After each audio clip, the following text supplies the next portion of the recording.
Bangku kosong mata najwa. Dianggap sarkas soal wawancara bangku kosong, Menkes Terawan Najwa Shihab buka suara. Mata Najwa baru-baru ini menjadi perbincangan lantaran wawancara kursi kosong di acaranya. Wawancara imajiner yang terjadi sejak dia mengundang Menkes Terawan, namun sang menteri berhalangan hadir. Dituding melakukan tindakan sarkasme dan melakukan wawancara imajiner, Najwa Shihab langsung angkat bicara dan menegaskan apa yang telah dilakukan. Menurutnya, treatment menghadirkan bangku kosong adalah hal yang wajar, terlebih di negara demokrasi yang berlaku di tanah air. Sejujurnya, ini bukan ide yang baru-baru amat. Di negara dengan tradisi demokrasi dan tempat yang lebih panjang dan kuat, misalnya Inggris atau Amerika, menghadirkan bangku kosong yang semestinya diisi pejabat publik sudah biasa. Ujarnya melalui akun Instagram pada Selasa 29 September 2020. Treatment ini juga berbeda dengan format wawancara imajiner, ujarnya.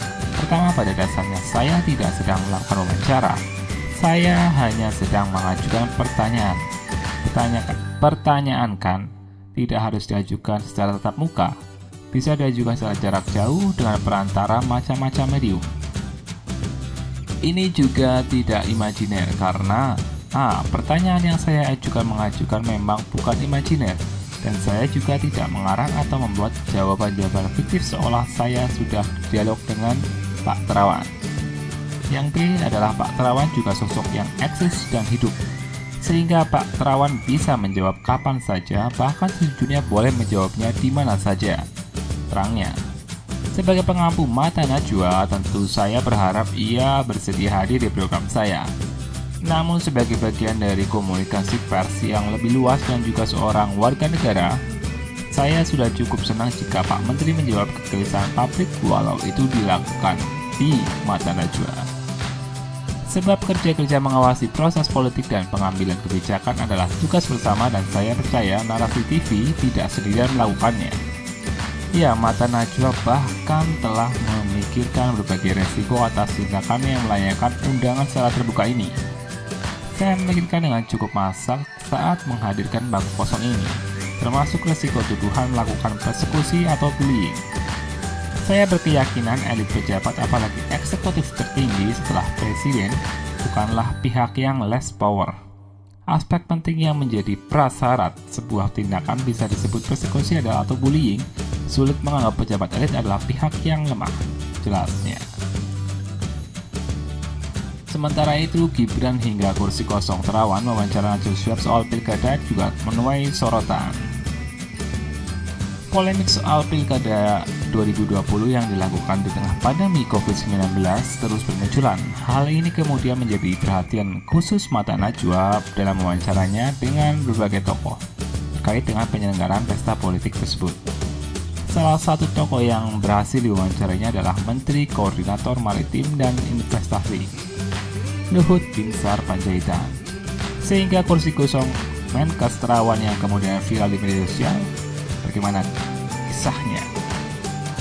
Menteri Luhut Binsar Panjaitan tetap yakin bahwa penyelenggaraan Pilkada 2020 bisa dikendalikan agar tidak menjadi klaster baru penyebaran COVID-19. Hal ini disampaikan pada saat diwawancari oleh Najwa Shihab, yang kemudian diunggah di kanal YouTube miliknya. Meski demikian, Najwa Shihab mengkhawatirkan karena kenyataan yang terjadi di lapangan karena berpotensi pelanggaran protokol kesehatan. Sorotan Mata Najwa Shihab soal kampanye yang melanggar protokol kesehatan 2019.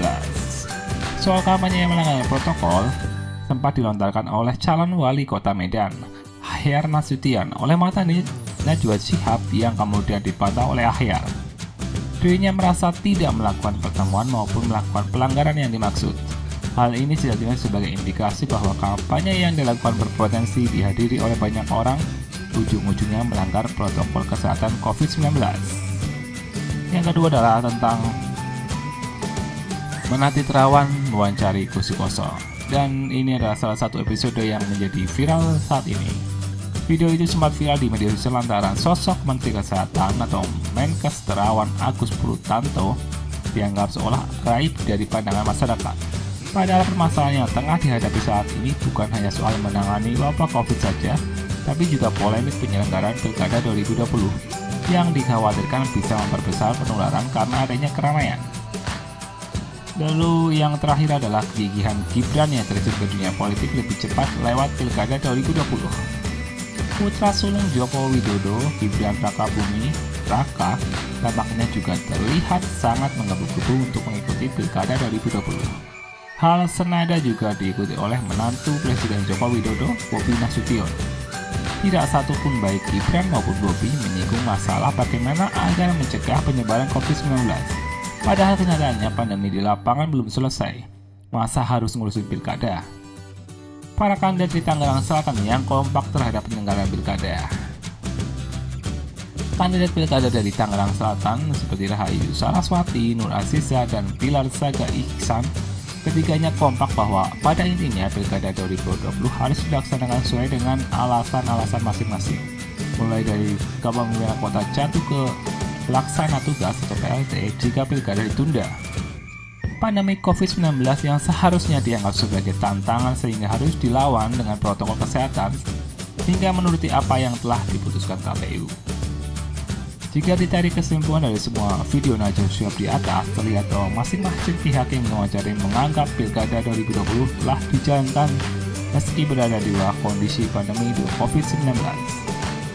Tidak ada ucapan, upaya maupun keinginan untuk menekan laju penularan yang berpotensi semakin tinggi karena adanya kegiatan seperti Pilkada 2020.